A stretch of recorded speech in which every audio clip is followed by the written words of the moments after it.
Hello, my name is Stephen Kilger, and I'm the managing editor of Feed and Grain magazine and host of the Feed and Grain podcast. Thank you so much for joining me today as we dive deep into the issues affecting the feed manufacturing, grain handling, and allied industries. Today's episode is brought to you by the Bin Whip from Newmat Systems. The powerful dual impact bin whip removes the toughest buildup and blockages in industrial storage silos without hazardous silo entry. Learn more today at binwhip.com. In today's episode, my guest, Laura Moody, Executive Director at the Institute of Feed Education and Research, is here to talk about what projects the organization is working on for the animal feed industry. From the sustainability roadmap to the ingredient consumption data sets, iFeeder is working hard to give the industry the tools it needs to send out a positive message about itself. I hope you enjoy the interview. If you want to help out with the podcast or listen to this in a podcasting app, please rate us and subscribe. If you're listening online, sign up for the Feed and Grain newsletter, Industry Watch, to see when all the newest podcasts drop and to stay up to date with all the latest news from around the industry. Now, on to the show. Hi, Laura. Thanks so much for joining me on the podcast today. Steve, thanks so much for inviting me back to talk about iFeeder. Yeah, you're one of our returning guests, and I always really appreciate you coming on here. iFeeder was new when I just started in the industry. I've kind of grown in the industry with iFeeder, so I'm always really interested in your guys' mission and your goal and how you're doing, because it just, correlates with my own career. So it's always really nice from you guys. Excellent. I'm glad we can provide that kind of support for you, Steve.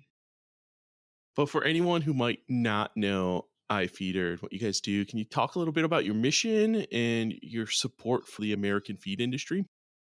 So iFeeder is the Institute for Feed Education and Research. It's the research and education foundation that supports the U.S. feed industry, and we do work very closely with the American Feed Industry Association. Our mission is to advance understanding and trust in the sustainable animal feed and pet food supply chain through research and education. And we pursue that with contributions and grants and other awarded dollars from industry and stakeholders so that we can invest in the industry. Yeah, and you guys are doing more than you've ever done before. As someone, once again, who's been following iFeeder for pretty much its entire existence, I mean, you guys seem like you have so many projects, your hands in so many pots right now. Indeed, we are really trying to provide resources that touch all aspects of the feed industry and our membership.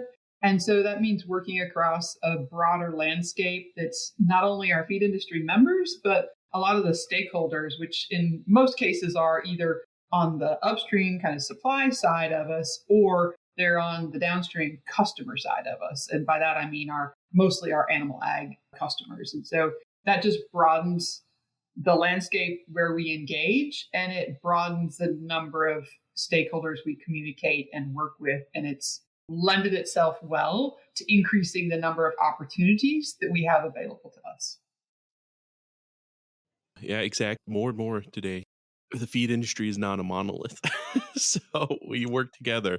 We're part of the animal agriculture supply chain. So it's really important that we work with all the factors of it. You had your board of trustees meeting, which you welcomed in some new trustees. You thanked some for working as they left. And I just got really fascinated by the whole process. How often do you have board of trustees meetings? What gets discussed there? And then also, what is a trustee? What do they do? How are they involved? And how do maybe someone's interested in becoming one? How do they start to get their foot in that door? So iFeeder's board of trustees are a key component of the workings of iFeeder. And to be clear, our trustees are selected based on a set of requirements within our bylaws. But essentially, our board members represent a variety of aspects of the feed industry. So we have members that represent cooperatives, feed mills, ingredient manufacturers, ingredient suppliers, equipment providers, and even the aspect of our feed industry that is our customer. So we have representation currently from Dairy Management Inc. On our previous board, we had also representatives from National Pork Board. So it's helpful to us to have this nice mix of feed industry members, because our board generally, what they do is provide perspective and insights into iFeeder's operations. Now, they also have financial responsibilities as well, but basically, we're using them as a sounding board and an opportunity for us to gather insights from the industry so that we can act to serve the industry. And so our board gets together 3 times a year. We generally meet at the same time as the AFIA board because of some of our members are in common. By our bylaws, we're required to have a certain fraction of our board members are also AFIA board members. But beyond that, we always seek to broaden our perspective. And so that's why we bring on somebody like Dairy Management Inc., or we might bring in a sustainability expert from one of our member companies who maybe doesn't serve on the board, but who we'd like to have their insights. And so our board rotates. We usually have 3 folks come on and 3 folks go off each year. And that gives us the opportunity to always have the historical perspective of iFeeder, but also to have new folks coming in. And then just out of interest, AFIAs, because of our linkage to the American Feed Industry Association, AFIA's outgoing board chair is our incoming chair. So Carlos Gonzalez just got done serving for the AFIA board of directors as the current chair. So he's now our iFeeder chair. So that's how it works. Yeah, well, it's an interesting way to do it too, because associations, other trusts, like the whole board almost cycles every single year or 2 years, it seems. It's a really interesting, like you're constantly getting infused with those new ideas, but you also have semblance of stability in it, which is really important because no organization can have a new directive every single year. And that's also why we have our strategic plan that is the core of what we do, right? That helps carry us through the changing board members as well. Yeah, definitely. You're doing so much. The main thing that I always think about when I think of iFeeder right now, though, is your sustainability roadmap, your just animal food industry toolkit. Well, how is that going? How is that moving along since we talked to you last in January, I believe? And are there other educational initiatives too that you're excited about? Yeah, so we are making progress on the current phase of our roadmap efforts. And in fact, we are going to be releasing in July a couple of new resources that have stemmed from that. So, one resource that we're very excited about that's coming out of that work is something that we work to develop in coordination or in collaboration with some students at Iowa State University. So, Dr. Kurt Rosentrader's Engineering for Sustainability course helped us define and identify the importance of several material issues for the feed industry. So in our previous work, we'd identified 16 issues that were relevant or material to the business of the American feed industry. And then in this project, we wanted to better define what those issues are, identify why feed industry member, animal food industry member might be interested in reporting on or setting goals in that area, or identifying that as something for their organization of importance in their sustainability program. And then we also, importantly, wanted to provide narratives or examples of feed members that were actually doing something within each of these different material issue areas. And so the start of the project was that most folks, when I go out and talk about sustainability, they immediately think I'm talking about greenhouse gas emissions. And they immediately think like the focus of sustainability efforts is on climate change. And so we wanted them to understand that it's much bigger than that. And that, in fact, it's up to any of our industry members to define which issues are important to them and isn't necessarily greenhouse gas emissions. And so this resource is going to give them some insights into where they may start their materiality assessment, what issues they may want to utilize themselves, as well as help them understand what those issues are and what they may already be doing to support those that they just aren't talking about. So that's one resource we have coming up. That resource will be out sometime in July. You'll be able to find it on our website at ifeeder.org, or if you see the newsletter, there'll be information there. We also have 2 more resources that are coming out and being added to the toolkit. And they're a little bit in combination. We've been working with the Context Network to better understand the data needs of our customers, the feed industry's customers, relative to some of those material issues. For example, relative to water use or feed safety or greenhouse gas emissions or energy. And so we've mapped out what many of the allied animal organizations from the Pet Food Institute to the U.S. Roundtables for Sustainable Beef are looking to track and report towards their goals on those different areas. And so we've mapped that for members to see. We've also, through survey work with, again, those allied organizations, surveyed them about what their challenges are in the data space around feed and what their data needs are, which will provide insights in what our members can be providing or should be thinking about as they're looking to support our allied animal organizations in that space. And then the third one that part of that is the work that we've done to map what it would look like to use performance measures for animal production as a way to reduce the environmental impact. So as we pursue animal nutrition to help us improve average daily gain or improve feed conversion efficiency, what do those performance metrics, like what do those improvements do to reduce the footprint of animal ag through feed and nutrition? And so that is literature review, a data set, as well as what it would look like to map those and what additional information needs we have to be able to do that. So that resource is also coming out. So there's 3 things that are forthcoming. We anticipate all those to be available in July. And so that work continues to create resources to support the industry. I truly believe it's about teaching animal agriculture and especially our industry about just telling our story. So much of it has been, we've been silent for so long. I was actually discussing with some friends the other day about agriculture's impact on climate. And yeah, while everything's not perfect, I've also never seen an industry so many people trying. We're always trying new things. We're always trying to make things better. And to be able to share that with people, I think is really, really important, so that they know that they're not committing some grave sin by buying beef at the grocery store every week. Well, communication is a big element of it, and feed doesn't always do enough to tell our part of the story. And part of that's just because we don't quite know how to do that, or we don't know what we should be conveying to do that.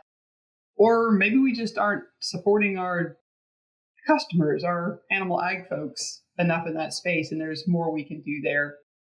And so that's putting resources together that can better enable our members to do that is one of the things that we're trying to do. Yeah, and you're doing a very good job of it as well. I completely get it too. I get what people are coming from. I also just want to, sit back and do my job and not have to advocate for myself all the time. But it's something you got to do in this modern world of ours. One of the projects I saw included during your last board meeting was you're updating data sets for the US feed and pet food ingredient consumption. Can you talk a little bit more about those and how useful and what they mean to the industry? Well, this gets a little bit to being able to communicate better, especially to be able to communicate the scope and value of the animal feed and pet food industry.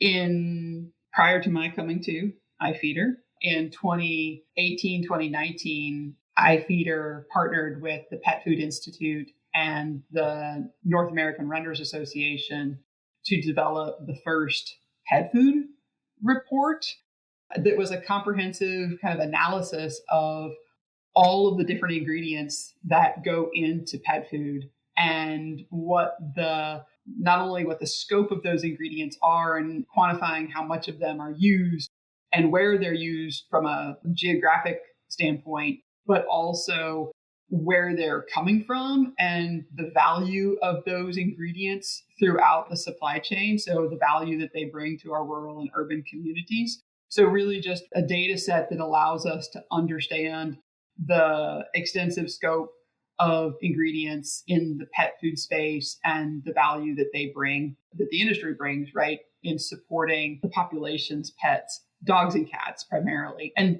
that data set, I have been contacted countless numbers of times by university students, by federal agencies, by industry members themselves looking for that data or more details about that data. We've had just most recently Penn State University students seeking that data that they were going to use as part of their assessment for the amount of Pennsylvania grown crops that were going into pet food. And so we never quite know where the requests for the data are going to come from, but the data set is used often, I would say. So we're going to be number one, updating that report. So we feel like that's a report that we should update on a semi-continual basis. The other report is the ingredient consumption report, and that's much larger than pet food. So that's looking at, I would say, domestic animals. We basically are looking at 10 different species, including equine and aquaculture. And we look at collective of 47 different ingredients were included in the last report. So again, this very diverse use of ingredients in the feed space. The first report was done in 2017. It was updated with 2020 data and released in 2021. So again, it's timely to be able to update and release that report again. Basically, for both of these reports, we know that animal production itself changes, right? The number of animals that are being produced or the number of animals that are out there, the nutrition for them is always evolving. Pet consumer purchasing decisions, just the number of additional pets. Think about the last pet food report came out prior to COVID. We know that one of the trends was people purchasing pets during COVID. And so we expect to see changes, right, in those pet food consumption numbers. And then we also have the availability of ingredients forever changing. And so all of those things lead us to realize that we need to update both of those reports. So that effort is getting underway. Actually, we just all agreed on the contract yesterday. The ingredient consumption report is supported by the North American Renderers Association and American Feed Industry Association, or those are plan partners. We are, of course, looking for other collaborators or investors in those projects because we are not a member-based organization. We do have to raise funds for these projects.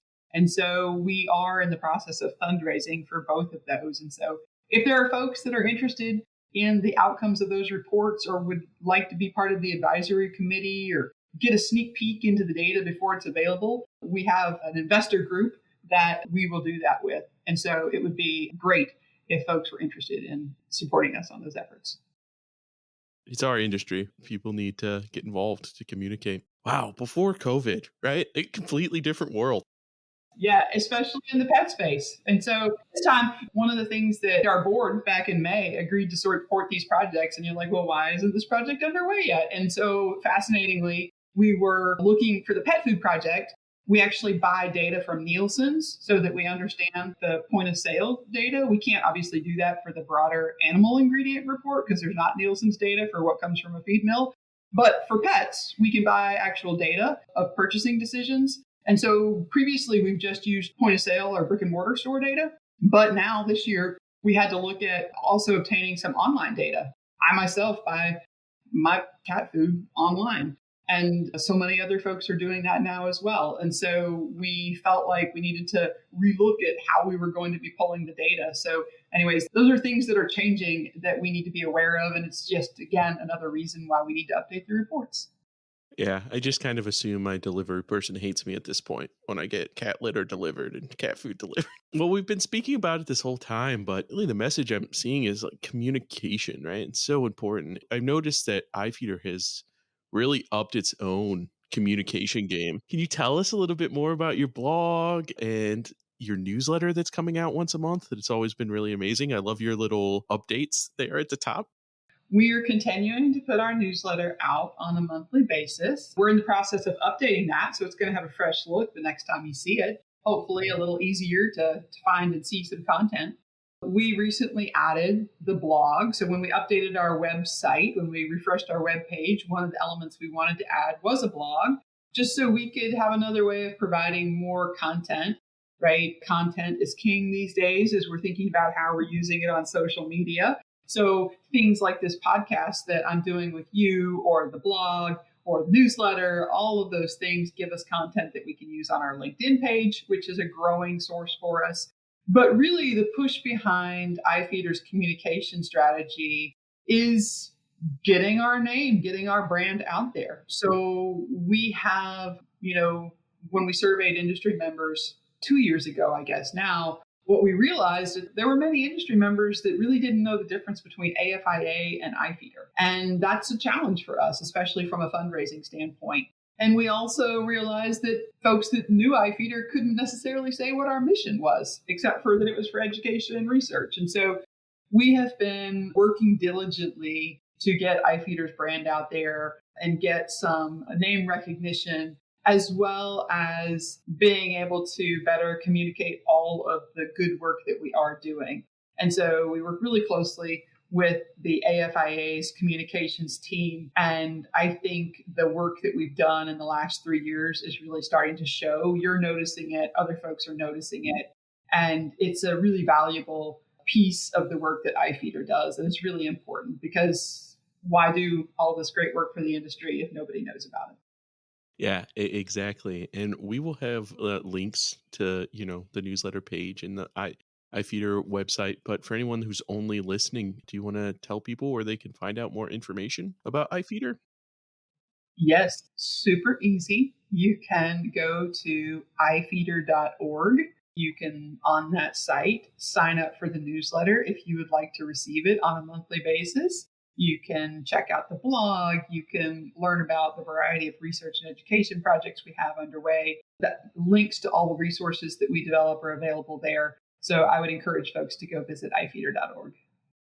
And I would encourage folks to sign up for the newsletter because it really is quite good. I've been enjoying getting it in my inbox every month. Well, thank you so much for joining me today, Laura. I really appreciate having you on. Steve, thanks again for inviting iFeeder back to your podcast. We'll have to have you on pretty soon because until then, thank you for coming. Everyone out there listening, thank you so much for doing that. And until next time, stay safe.